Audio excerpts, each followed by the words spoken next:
What else can we do? Please let me know so I can do it. I got time. Oh, just a statement. If you're going to say something, have some remedy for me. I want to use it to help us win. Next question. Hey, Coach. Pat Graham, Associated Press. Nice to see you. I was going to ask about health, so I'm going to pivot. Caden Salter, what did you see last game, and how do you see him I going saw forward? what you saw. We got to do better, guys. You know that. You know that. We got to do better, and we will. Hey, Coach. Brian Howell, Boulder Daily Camera. Two questions for you. First off, just with the quarterback position, how is Juju coming along as far as like being ready? He's coming to play? around the mountain when he comes. Okay. Then I want to ask you about Draylon Miller, who you saw him shift to running back. Did you like that, or do you think he's better in that hybrid? No, I loved role? it. I didn't like it. I loved it. I think it's the best thing for our team, the best things for he and his career, the best thing for us totally. We're getting a lot of productivity out of the running back position, and he's leading that charge. So I'm proud of him. Adam, I've never seen you in here before. What are you doing here, sir? I'm just so happy to be here today. A lot of people talking about offense and defense. The special team really cost us last. Yes, they last did. game by getting hit by the ball. Yes. How are we doing that in that side of the Rookie. game, and how are we getting better on that? Young rookie mistake, Mr. Jones. I'm sure you had a couple of those because you too were a great punt returner like our young returner is going to be one day. Young rookie mistake. I'm glad he got it out of there, in his freshman year, and that won't happen again. I assure you that, Mr. Jones. Thank you, sir. Yeah. This is my son, y'all, and I love him to life. He popped in. He just surprised me. I didn't even know he was here until I just saw him, glanced and saw him on the field. But I love him to life. This is my – what do you – tell him what you call me. Pop, Dad. That's it. Love him to life. Yeah, love him to life. Yes, sir. Hey, Coach. Harrison Simeon, Buffs SI. You've expressed frustration over how the offensive line is playing as well as it is, but the rest of the offense isn't exactly following suit.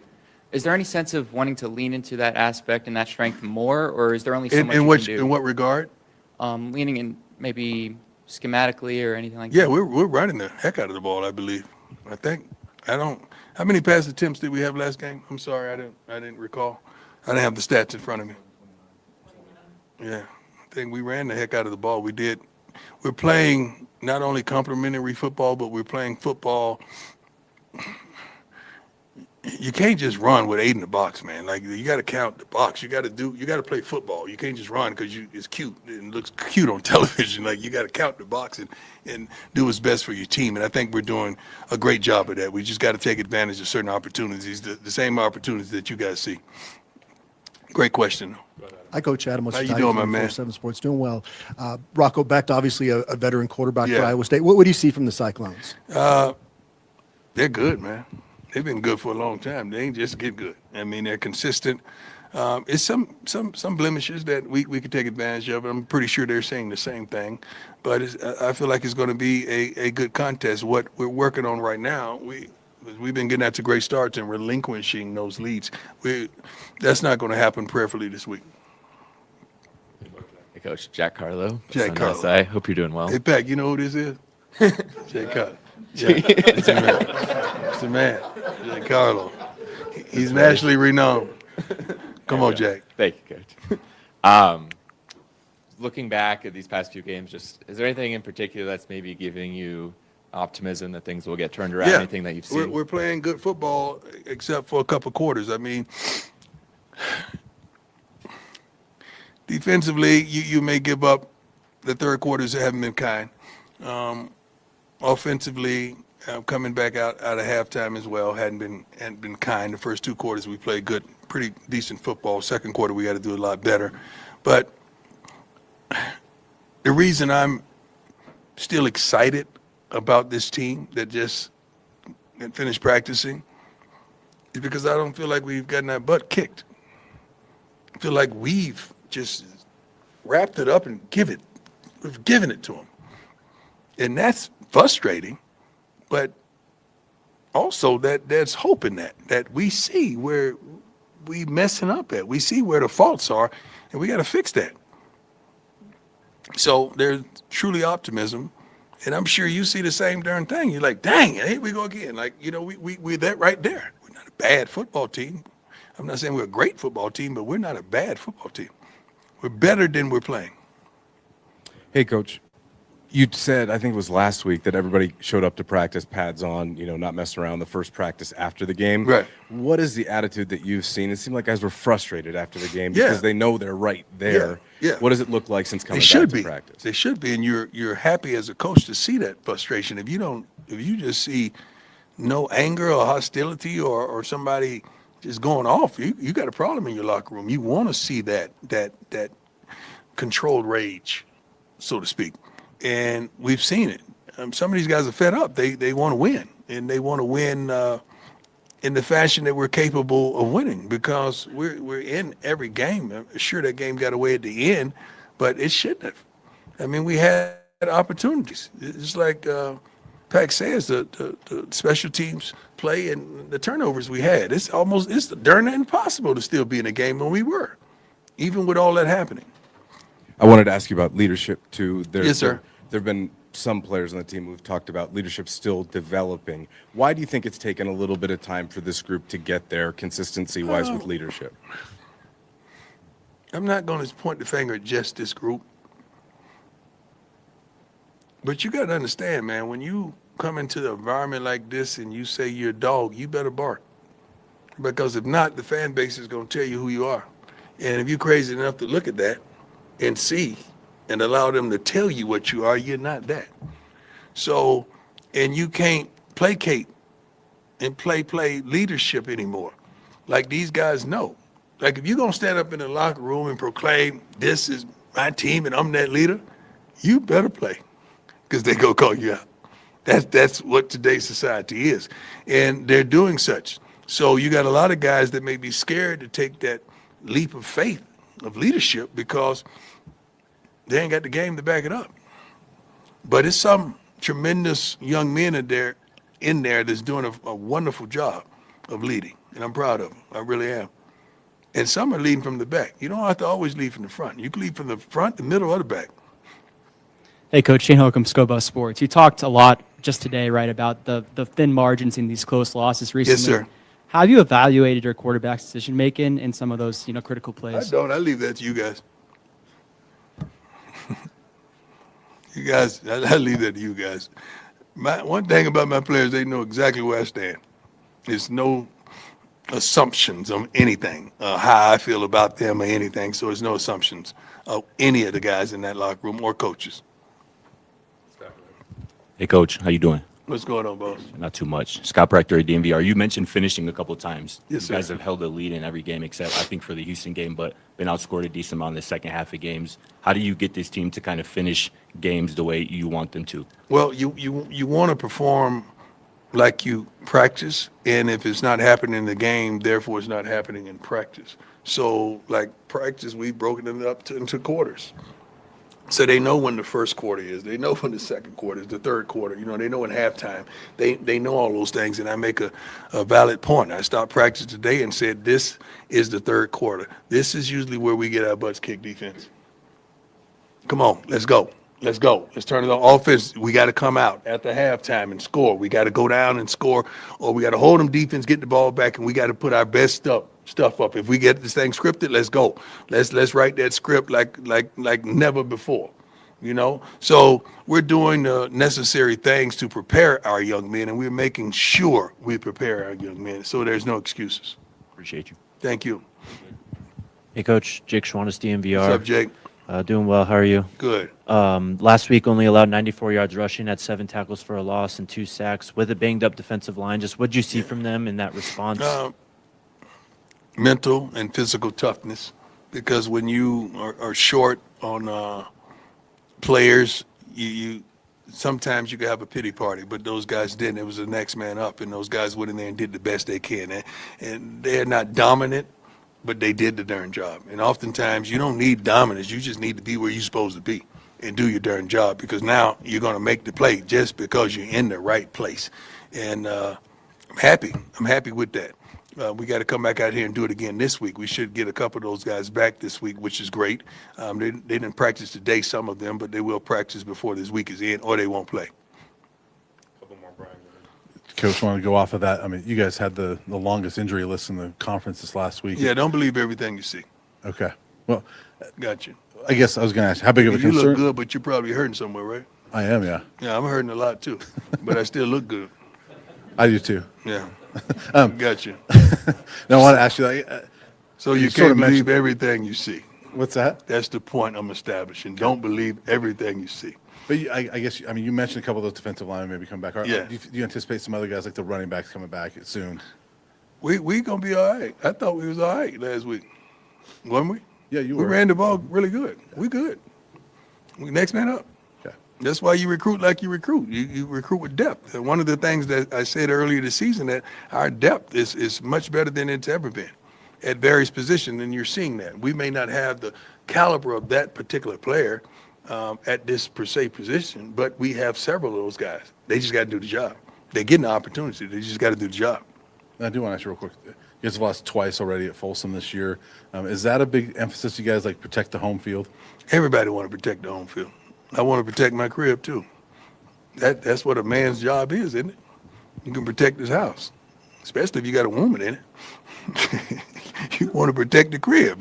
That's what we do. Well, we teach our young men that as well. We got to. And this is Peggy's crib. We losing in front of Miss Peggy. I don't like that by any means. Matter of fact, God bless you, Peggy. I know you've been reaching out to me. I love you and I appreciate you. I know you're out there watching. She's the best in the world. She's the best Buff fan in the world. Yes, sir. Ron Scholes from Ralph Report. You've talked a lot about kind of the nature of these close games. Mm-hmm. I mean, hanging in with pretty good opponents. How close do you think your team is to being able to turn the corner and win these kinds of games? We don't want to just hang in. We want to win. And I was just going to say something, but you guys would have took it the wrong way and ran with it, so I'm not going to say that. Close. Not far away. I mean, really close. I'm not talking about with binoculars that we see it. I'm talking about close. We could darn near touch it. That's how close we are. There was a piece of news that broke while we were sitting down, and I was just curious to get your reaction Okay. to that. The Browns traded away Joe Flacco. Yeah, I got to that text Cincinnati. during practice. I was just wondering I what your don't reaction care. is. I don't give a damn about the Browns at all. I care about the Colorado Buffaloes. I do love me some Shedeur Sanders, don't believe that. I care about him. The rest of that mess, I don't, okay? I'm a coach trying to win just like they're trying to win games, but I could care less of who they traded. I'm pretty sure Pac is going to get on his podcast and do what he does and break it down to you and for you. Ain't you, Pac? For me, as a Bengal fan, I like the trade. He went to the Bengals? Yeah. I didn't know that. Yeah. Oh, my God. Bengals ain't no joke, ain't they? They trying to win. Huh? Well, Browns could hit nobody. They wide open good. That's why I love his podcast. He keeps it 100. And he uses profanity. I did. I did have Next one question, I'm sorry. I did have one other question Yes, for sir. you. Last night I was watching TV, and on the Manning cast, Eli Manning reported that. That was a lie. I just wanted to give you an opportunity to Travis refute Hunter that. played offense and defense. We started out with the ones offense going the first 4 or 5 reps. Then he went over and played defense the next 4 or 5 reps, and he did it the whole practice. You know we have well-off media here and reach the people and then nearly, come on, man. Like, I don't know why. Seems like something. Troy called me before the game, and he got that information, and I gave him, because he had the same information, misinformation, that I gave him the truth. I don't know why people lie. Why do they do that kind of stuff? Seems like a phone call could have cleared that up, potentially. You would think. Thank you. Hey, Coach, Tyler King with the Denver Gazette. We saw Caden let Omarion make a play kind of in the end would be the word. Yeah, that's much better. Is that kind of a point of emphasis that that for Caden maybe that he has the guys in the wide receiver room that he can trust to make those plays downfield? Yes. Yes. Okay, last one, John. Y'all trying it today, huh? Rock steady, though. I'm a rock steady. Know what y'all trying to do. Yes, sir. John Treach, 9 News. When other programs have had a lot of competitive losses strung together, you've heard the phrase, it's like watching the same movie over and over. Yeah. Would you agree for your program? Turn the channel. Why would you watch the same movie over and over? Turn the channel if you don't like it.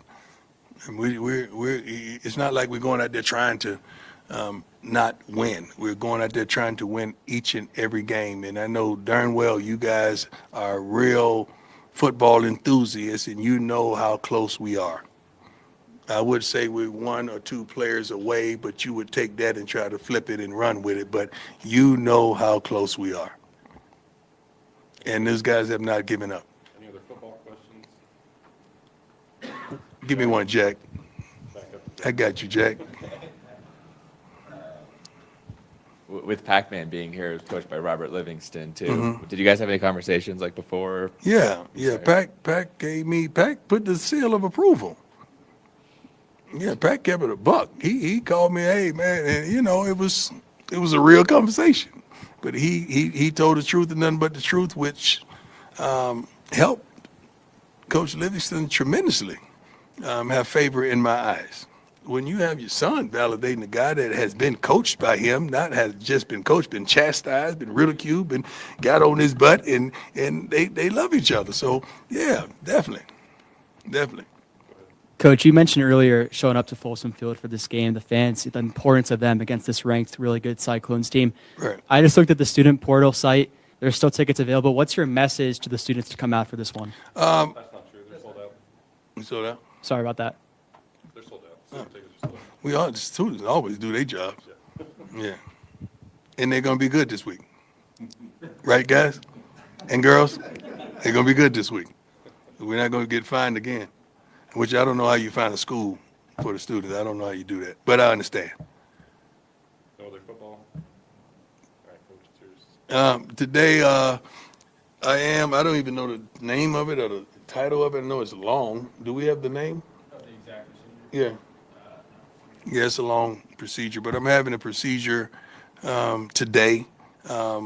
Prayerfully, I'll be right back tomorrow because I don't miss practice. I don't plan on doing such, but it is what it is, and we found what we found. We knew what it was. So I have a wonderful team of doctors in UC Health and a wonderful team of trainers here to make sure and ensure my health.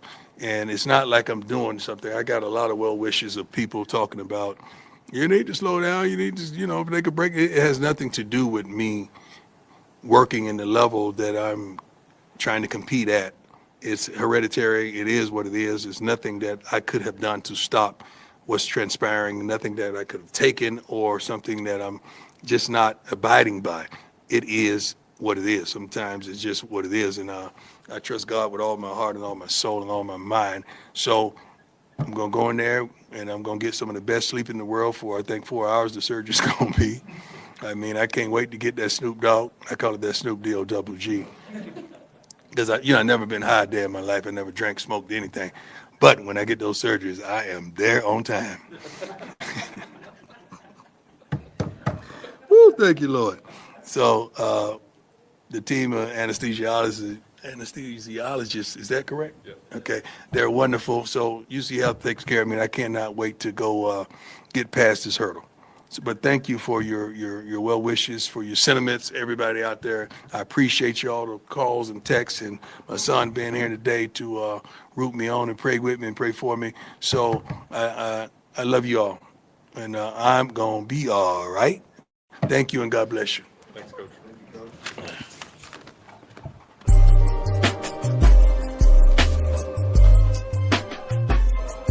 Right.